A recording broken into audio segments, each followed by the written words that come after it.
Realtors has been around since the early 1920s. Why does it exist? It exists for the realtors and the Realtors Associates.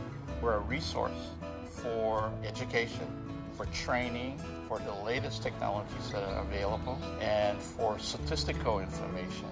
We provide what is called a code of ethics that the realtors will abide by and serve their clients.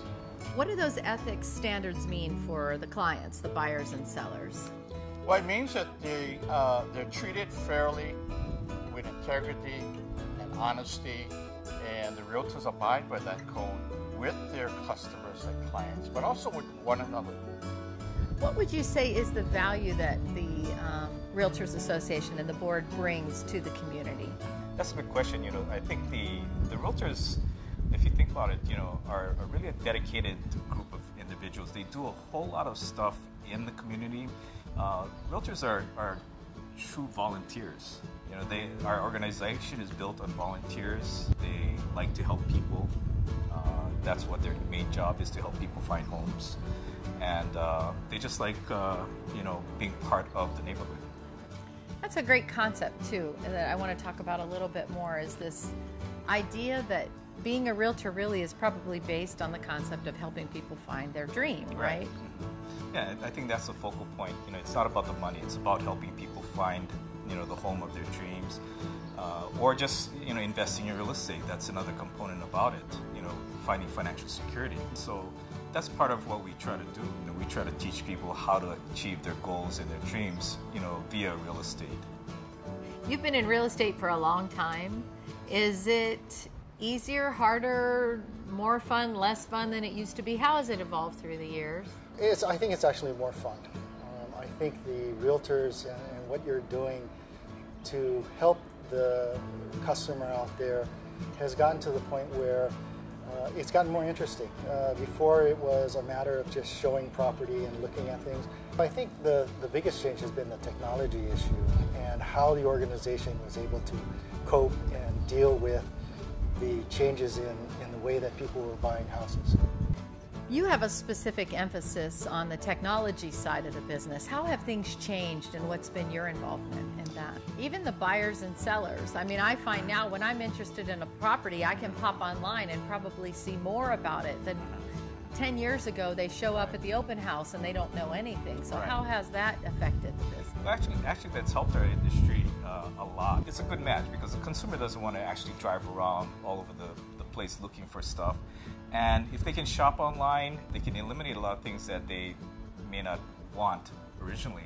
And we get a more informed buyer when they do come in through the door or want to start to go out and start shopping. And from the realtor side, the old paper MLS book doesn't exist anymore. Yeah, it doesn't exist anymore. Everything is online now. It's not only pictures anymore. It's not only just text. It's going into videos as well. So, there's a lot of information that you can get on a home. Neighborhood demographics. You can even get, school information and wealth of knowledge online.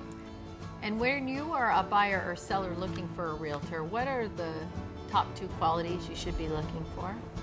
Well, I think, first of all, that you're going to have to find somebody that is looking out for you. So I think your personal connection with that person, you need to ask a lot of questions about what makes that particular person a good realtor. There's a lot of people out there that can just sell homes or do property management.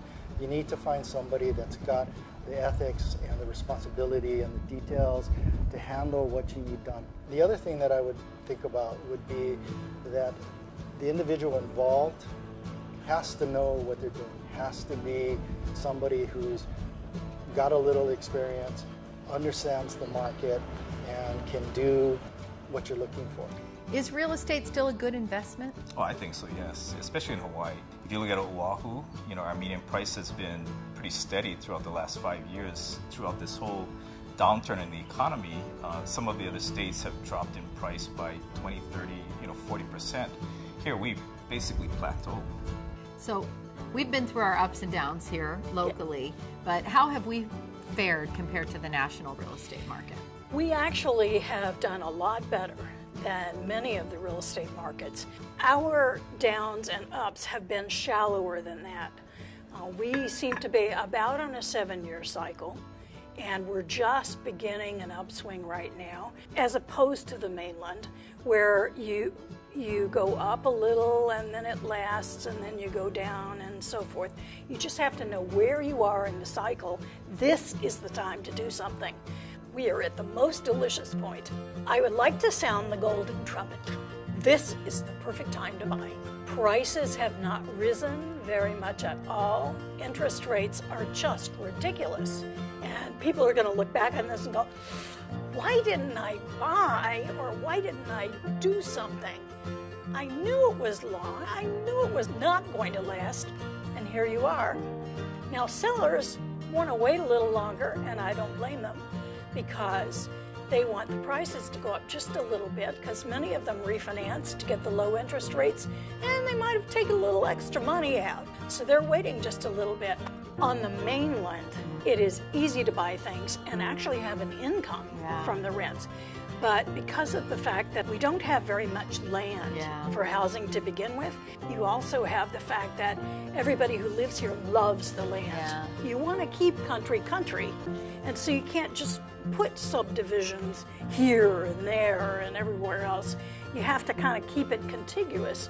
So it means that there's not very much housing for rent or for sale. Right now, we have fewer properties for sale than about maybe 40 years.